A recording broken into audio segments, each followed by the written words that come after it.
Welcome to Facts TV News, where everything is true. St. Elizabeth Police arrest suspected gunmen from St. James. 3 men were arrested in St. Elizabeth on Wednesday night after an illegal gun and several rounds of ammunition was found in a vehicle in which they were traveling. A Toyota Vax was intercepted by the police about 11 p.m. and the vehicle searched. One Smith & Wesson 9mm pistol was found with 6 rounds of ammunition. According to Superintendent Coleridge Minto, head of the St. Elizabeth Police, said the detainees are from St. James. 2 men were subsequently arrested and taken to the Black River CIB for further investigations. A third person, who was in the company of the men earlier that evening, was taken to the Black River Hospital after suffering from gunshot wounds. He is also from St. James. He said the vehicle in which they were traveling had several bullet holes. It's believed that the men may have been involved in an earlier shootout. The vehicle was seized for processing. Superintendent Minto said Wednesday's response is part of a broader clampdown on criminal activities by the St. Elizabeth Police. He was speaking Thursday at the monthly meeting of the St. Elizabeth Municipal Corporation. Verulam security guard accidentally discharged his gun, no one hurt. The East Kingston police are probing another incident in which a Verulam security guard accidentally discharged his weapon in public. The latest incident occurred on Wednesday at the Total Service Station along Dinner Road. It's reported that the Verulam guard went to the location to collect cash about 8 a.m. On leaving the location, the firearm of one of the guards accidentally discharged. No one was injured. Last month, 3 customers at the Portmore branch of the National Commercial Bank were shot when the firearm of a Verulam guard accidentally discharged. Businessman freed of drug charges in relation to cocaine found in Oates at airport. Businessman Mordecai Buckley was freed in the Kingston and St. Andrew Parish Court on charges of possession of cocaine, attempting to export cocaine, conspiracy to export cocaine, dealing in cocaine and trafficking. He was found not guilty after a no-case submission by his attorney Peter Champney KC, and Samuel Campbell was upheld by presiding judge Paula Blake Powell. The charges stem from a December 21, 2020 incident when a shipment that Buckley was attempting to export from the Norman Manor International Airport in Kingston was found to have cocaine concealed in boxes of Fosca oats. When arrested, Buckley told investigators that another man gave him the package for a shipment to a Canadian address. Buckley then assisted the police by providing information on the man said to have given him the package, which resulted in the arrest of the co-accused Delroy Johnson. Crown witnesses gave evidence that Johnson had delivered the sealed boxes of oats to Buckley's employees at a warehouse in Riverton days prior to December 21. Buckley was not there at the time the delivery was made, and he did not pick up the boxes until the morning of the shipment. There was no evidence that Buckley at any point examined the packages before taking them to the airport. A witness from the Jamaica Customs also agreed with Champney and Campbell during cross-examination that the abnormalities with the boxes were not readily apparent without pulling the boxes throughout the scanner. The case against Johnson continues and is scheduled for Monday, December 18, when his attorney, Thomas Shorter, is expected to make closing remarks. Banks urged to ensure ABMs equipped with cash during Christmas season. Opposition spokesman and finance Julian Robinson says financial institutions should ensure their automated banking machines ABMs are working and equipped with cash as the country enters the Christmas season. Mr. Robinson says he has been receiving numerous complaints from customers who have difficulty locating a functioning ABM. While I acknowledge the negative role that crime and vandalism has played in reducing the amount of available ATMs, the current service level availability is simply unacceptable. Within the context of banks encouraging customers to utilize non-branch channels, it is imperative that their ATMs are functional, he asserted. He has also called for the Bank of Jamaica to carry out its oversight responsibility of the financial sector and ensure banks maintain a minimum service level standard.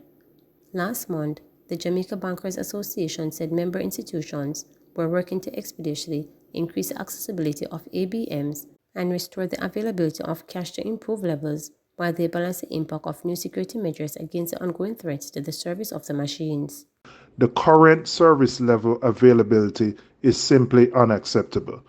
Within the context of banks encouraging customers to utilize non-branch channels, it is imperative that their ATMs are functional.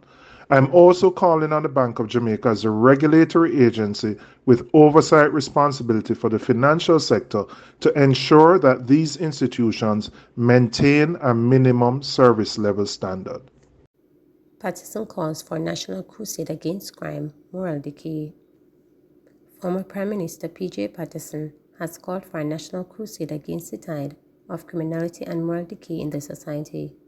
Concerned about the wanton and unbridled acts of criminality that have been unleashed against even the most vulnerable in society, Patterson urges that significant change can only be realized if critical stakeholders join forces to address the problem. The statement wants the National Partnership Council (NPC) to take the lead in a moral revival, as suggested by Howard Mitchell at an award banquet stated by the Private Sector Organization of Jamaica last month. The NPC comprises representatives and partners from the government, parliamentary opposition, and other critical stakeholder groups in the society. According to Patterson, this approach would ensure genuine bipartisan participation and address what he described as one of the most crucial issues facing the nation.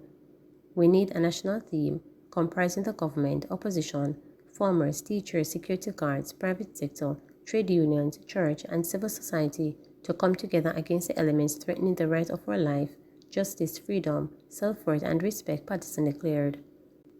In his remarks at the Committee of Umpires Association's recent annual dinner at the Jamaica Pegasus Hotel in New Kingston, Patterson said the challenges facing Jamaica are manifold.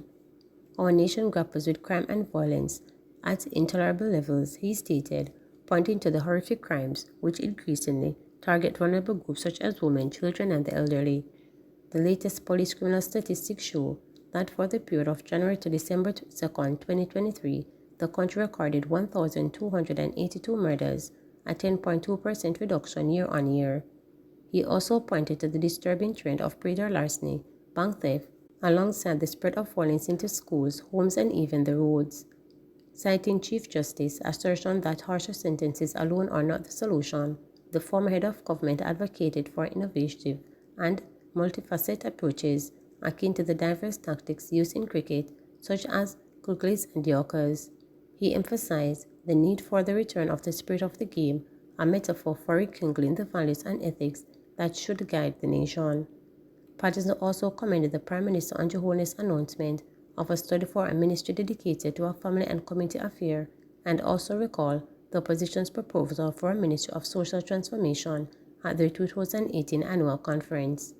He argued that the effectiveness of such initiatives does not hinge on their names, but on a holistic approach involving leadership qualities, professional staff, and the participation of every governmental ministry, department, sector, and community. Drawing an analogy between the rules of cricket and the laws and norms essential to the national well-being, Patterson said, like cricket, which is bound by rules and standards, every nation must uphold their laws and norms. He stressed the importance of absolute values such as integrity, truth, peace, and liberty of the mind in a time when society seemed to be veering towards materialism and moral erosion. Respect for self, caring for our neighbor, discipline, civility, and just plain decency have been overshadowed by greed, materialism, and a worrying moral decline, he lamented.